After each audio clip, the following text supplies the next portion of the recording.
This week on PolitiKnow, We'll be talking to you about preferencing, early voting, and the latest current affairs.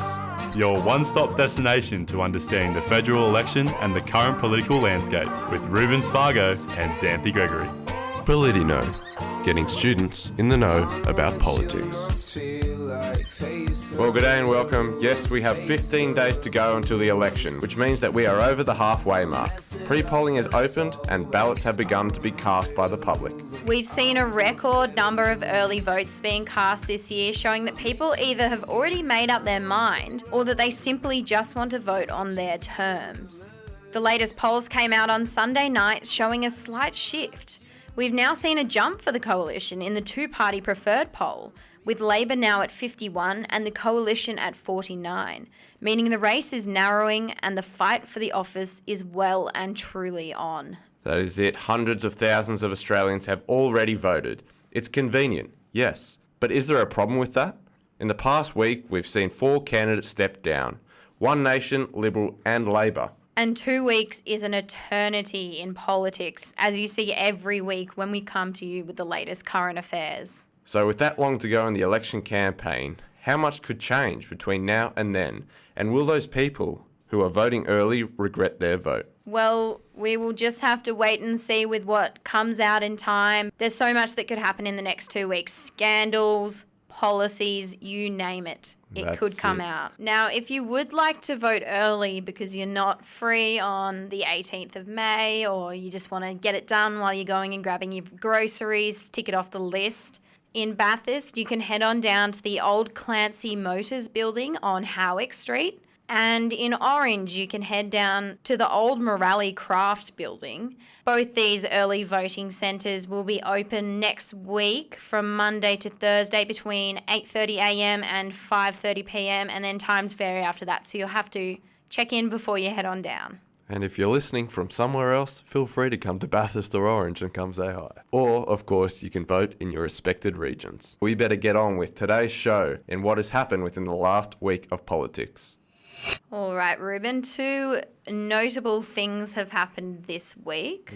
We have been given our latest news poll by The Australian, which has had some interesting updates. And we also had our first debate between the two-party leaders, Bill Shorten and Scott Morrison. We saw that on Channel 7 earlier in the week. And that proved to be interesting as well. Yeah, I guess we can debate for hours about who won that debate. Apparently, the audience decided that Mr. Shorten won that debate. But yeah, let's start off with the latest news poll that has come out recently as of Sunday night.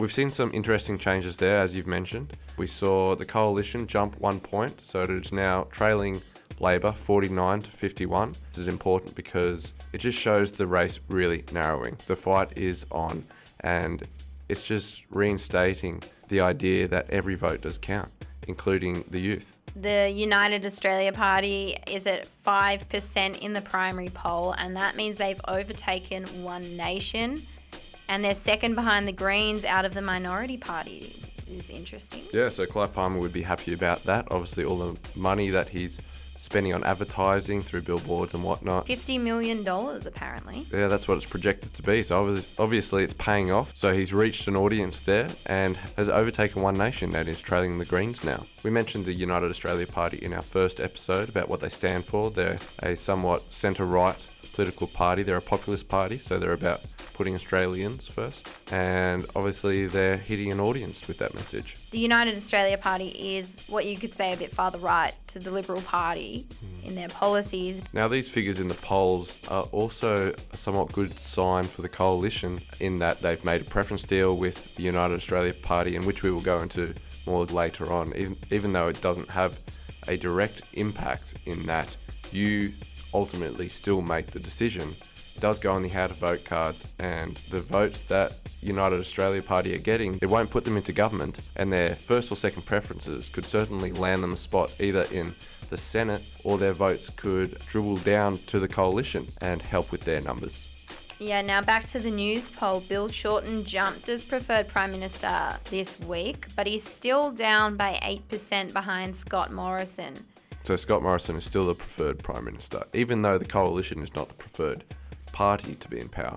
which is quite interesting. That goes to show what we were talking about last week when Ellie Carroll asked us what might be Bill Shorten's downfall and we said the fact that he might not be preferred Prime Minister might play into that.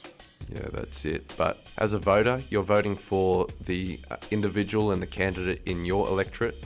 You're not actually voting for the Prime Minister. It's the party which is put into power or opposition which choose their leaders. Now, as we can see by these changing numbers, this is the sort of impact that could have on early voting. We've seen shift in numbers. That means that people's opinions are changing. So I don't know if it's wise to vote early if you don't have to. I reckon hear what they've got to say, hear what they're trying to justify to you as the voter, and then go and make your decision on May 18. Yeah, this is the first time that early voting has been open for 3 weeks. Last federal election, early voting was only open for 2 weeks. Now, the recent week has also seen the debate held on Channel 7, firstly on 7 at 7 o'clock, and then aired later on Channel 7's main channel at 9:45. I guess what we can take away from that is that, do people really care about election debates? I mean, it was on Channel 7's secondary channel, but nonetheless, I watched the debate and I've taken away a few things for us. Yes, I did too after watching that. Very interesting debate. The Labor Party was actually declared the winner of the debate by an audience of only 40 people, so that's not really representative of The whole community.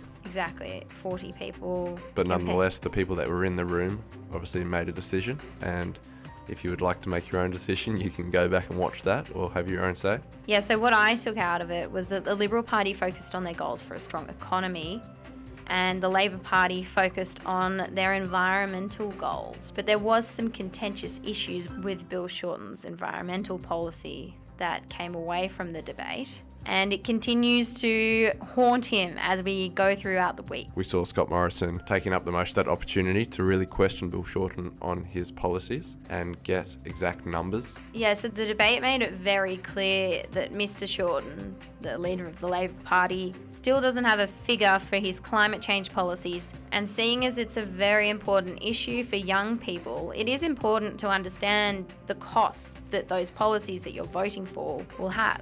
That's it. Believe it or not, the economy of this country will actually affect us later on in life. I mean, we will be the ones who will either putting the budget back into surplus or paying down the debt. Yeah, and it's not just Mr. Shorten who's failed to put on a figure, it's his other party candidates as well. The Liberal Party has said that their policies will cost $3.5 billion, but we're still not sure how much the Labor Party's climate change policies will cost. I guess some people will make the point that it's beyond the stage where we can care about costs. I mean, this is the future of our planet. That's what people would argue, that you can't put a price on saving this planet. I mean, I've heard people going around saying that, we have a time frame of 50 years to really do something. I mean, that's if we start right now. I don't know, I'm not a climate scientist, but... Interestingly enough, the United Kingdom was the first country yesterday to declare a climate emergency. Really?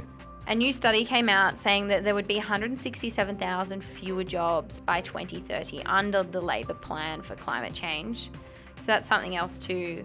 That would play on people's minds how easy it is for them to get jobs. So I guess it's a matter of whether you care about the economy and jobs, like the coalition is really pumping out, or whether you care about the environment and the world. I mean, you can do both at the same time. That's what the coalition have been arguing for. They've been arguing that they're going to do this in a reasonable fashion, in a responsible fashion. So they've set out targets. They've entered the Paris Climate Agreement with a target of carbon emission reduction by 28% by the year 2030. I guess the thing to consider is that by 2030, if all goes to plan, the renewable energy market should be booming. So there should be plenty of jobs within that market, but it's still unclear if that will match the amount of jobs that you're currently getting from fossil fuels like Australia's coal mines and things like that. Yeah, now what is evident is we've been talking about climate policy for a while now. So obviously this is really playing a part on people's minds in this upcoming election. I was watching the debate between Tony Abbott and Zali Steggall in the seat of Warringah yesterday, and they certainly talked about that for, felt like almost half the debate. People really care about this climate situation, and I guess we will soon see how much they care when it comes to election day. and who gets in and who doesn't, and which policies are more favoured. I guess not everything in this election revolves around climate change, even though it is an important issue. So another thing they discussed during the debate was the question of whether growth in wages has been high enough. Now, Scott Morrison argues that they are high enough at 2.3% growth. But Bill Shorten says the government hasn't done enough to lift people's wages and should intervene more. So what they're talking to here is the inflation to do with the cost of things and wages not keeping up with that inflation. That goes to show the way the two parties differ.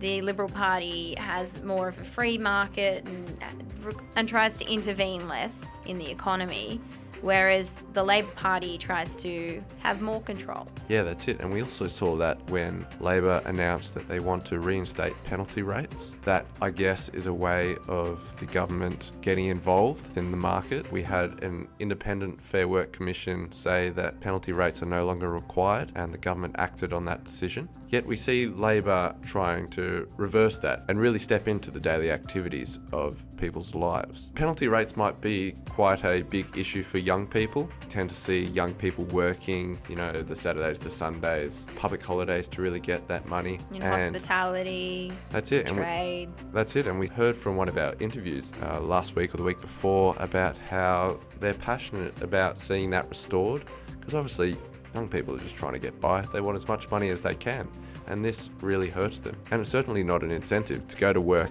on the weekend. No, that's never when you're not fun. getting paid as much. I mean, everyone just wants to get paid as much as they can. Can you blame them? Especially when you're hungover on a Sunday, you definitely need that extra money. Compensation. Certainly helps you get out of bed for the day. So yeah, that issue will play on young voters' minds as well. But despite all that, Bill Shorten was the decided winner of the debate because it's believed that he rebutted Scott Morrison's arguments better and more factually. I guess that's what it comes down to. But the second debate is on tonight on Sky News, and this time it has 100 audience members, so we might get a bit of a fairer idea of who will win this debate. I guess it also comes down to how the party leaders perform on the night. That is it. Now everyone in the Central West region has access to Sky News. So if you're still unsure of who you want to vote for, definitely tune into that, and that might give you a bit more clarification. G'day folks, it's Wayne Hockings here. If you know the names Waylon Jennings, Willie Nelson, Johnny Cash, Merle Haggard, you're going to really love Cowboys and Outlaws. It's on Saturdays from 2 to 4 p.m. every week. See you there. Guitars, Cadillacs, hillbilly music, lonely, lonely streets I call home. Yeah, man, guitars, Cadillacs. We briefly touched on the concept of preferences last week in relation to a preference deal that Clive Palmer has struck with the coalition. We thought it would be a great idea to delve deeper into what preferences are and how they actually affect the outcome of an election. So, Reuben, how do preferences work? So Australia has something called compulsory preferential voting. Now what that is you receive the ballot paper for your local candidate. Now all the approved candidates in your area are on your ballot paper.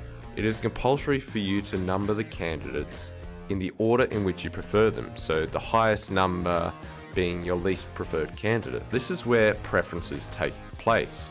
In Calais, on the ballot paper, you'll find that we have 7 candidates, those being from the Shooters, Farmers and Fishers, the Christian Democratic Party, Labor, United Australia, the Nationals, Liberal Democrats and the Greens. So you'll number those from 1 to 7 in order of your preference. That's it, your highest number being your least preferred candidate.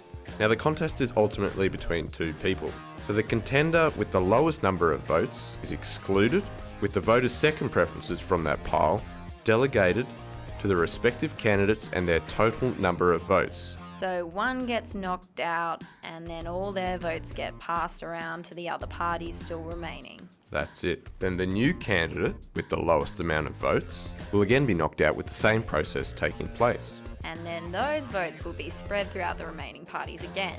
That's it. Now this process keeps repeating itself until we're left with the final 2 candidates. Now it was out of these 2 candidates with the most amount of votes that win the seat of their electorate. So this system of compulsory preferential voting, which you don't get all over the world means that we do get to have a say no matter what, even if you didn't vote for one of the major parties who end up winning the election. That's it. Your vote is full value. So that was the lower house, the House of Representatives.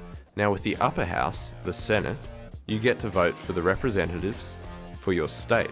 Now each state has 12 representatives and the territories get 2.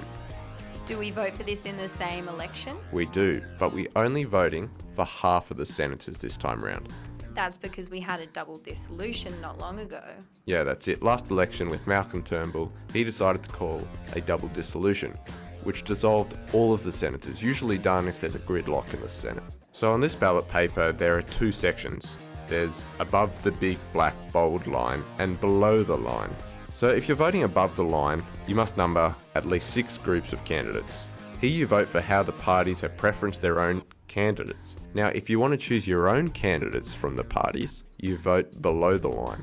So each party puts forward a certain number of candidates to represent them, and here you can preference them in the order in which you choose, not how the party chooses to preference them. So one instance of this might be, some of you may know Erin Molan off The Footy Show and works on 2GB, sports reporter. Her dad was a senator for New South Wales in the last election.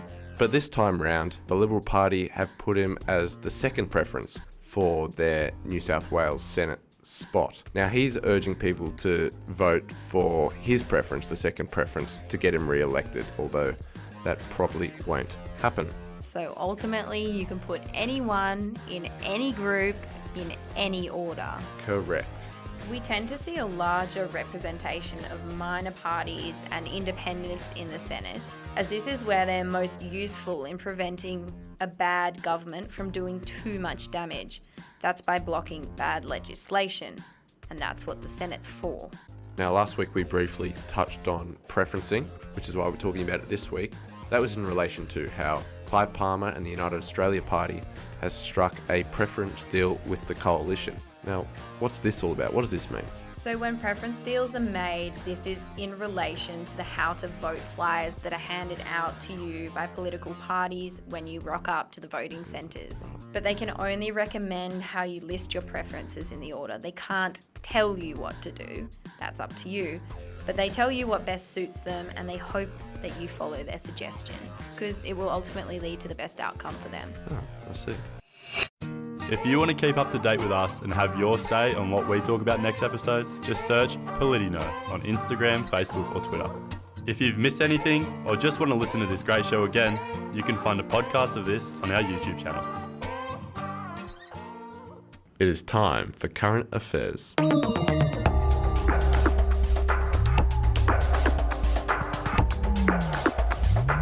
So what's happened in the world of politics in the past week? Politicians have been busy as campaigning is ramping up. Some parties have been in strife, while it seems like another normal week of campaigning for others. So over the weekend, the Liberals held a rally in Western Sydney to announce changes to the coalition refugee and migration policy. Their reasoning for these changes was to bust city congestion. Also, Labor announced a $7 billion plan for dentist bills, childcare subsidies and higher wages. Within that, they have $2.4 billion planned to expand Medicare to cover dental for pensioners and seniors. They've also announced a $4 billion increase to childcare subsidies that will raise the wage of early childcare educators by 20% over the next 8 years. So if you're studying childcare teaching, that's great for you, a sector which currently has some of Australia's lowest paid workers.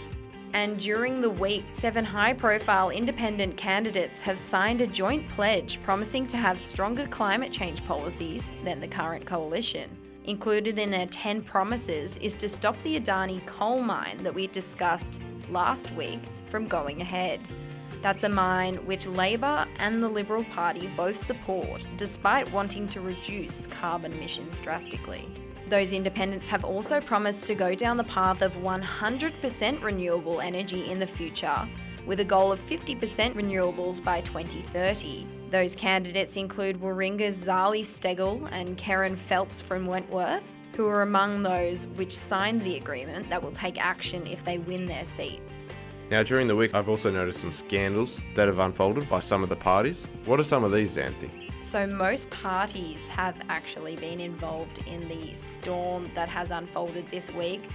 That's including One Nation, Labor and Liberal, who have all lost candidates in the upcoming election, despite having had their names already printed on the ballot papers and sent Australia-wide. The biggest scandal of this week, you might say, was the One Nation Senate candidate Steve Dixon, who was caught out in a strip club scandal. Footage leaked to Channel 9 by Al Jazeera showed footage of Mr. Dixon making derogatory comments and touching a dancer during a night out at a strip club in Washington, D.C. last year. The footage is definitely uncomfortable to watch. It's also part of the same investigation which revealed Mr. Dixon and his party advisor James Ashby were seeking funding from the National Rifle Association in America. So as a result of this, we saw Steve Dixon resign, so he will not be running in the upcoming federal election. This whole incident has been a massive blow to the image of One Nation's campaign. This could be seen when the One Nation leader Pauline Hanson spoke to Channel 9 in a very tearful interview, saying the timing of the footage being released so close to the election was to deliberately discredit the parties, saying the media targets her party more than any other in Australia. Moving on, Clive Palmer's United Australia Party was also caught up in a bit of strife. Party candidate Stuart Hine was caught out this week when he was trying to trade favourable coverage from a Victorian newspaper in return for possible advertising money. Palmer's campaign is known for its cash splashing, with his election campaign projected to cost $50 million. The candidate in the seat of Nichols sent the Shepparton News an exclusive media release about his Murray-Darling Basin plan and even went so far as to suggest the days the paper should publish it. The paper refused to publish the media release, saying it was not newsworthy, but it has definitely made the news for other reasons. The candidate has come out saying he regrets the way he went about it and did not try to bribe them. And the Liberal Party haven't been let off the hook this week either. The Victorian Liberal Party has dumped their candidate, Jeremy Hearn, for the seat of Isaacs after an anti-Muslim rant he posted online last year emerged. Comments suggested Muslim Australians were hiding their true intentions, which were to overthrow the Australian government and introduce Sharia law. The party has cancelled their endorsement for the candidate, which is a major blow for the Liberal Party because the seat of Isaacs only had a margin of 3%. So he may have just effectively handed the seat to Labor's Mark Dreyfus. And another Liberal has had to step aside also after homophobic comments he made emerged. Now that's 2 down for Liberal, and the Labor Party has also dumped a candidate, disendorsing Labor NT Senate candidate Wayne Kernoff after it was found he shared an anti-Semitic conspiracy theory and posted an Islamic State-themed meme online. And that was the past week in a current affairs. Xanthe, I reckon we should be calling that something different. Yeah, look, it was definitely more exciting than last week. It should be the week that was Gossip Girl. It was definitely juicy and worrying for some of those parties, but I mean, it seems like they all have their own worries, so no one's been let off the hook. Very excited to see what happens next week, especially after this debate tonight. That is it. I'll be watching the debate tonight. Will you be? Yes, if I'm awake. If not, I'll let you know next week what happens. Great chatting with you today, Reuben. It's been awesome. See you next week. See you next week. If you've missed anything or just want to listen to this great show again, you can find a podcast of this on our YouTube channel. PolitiKnow, getting students in the know about politics.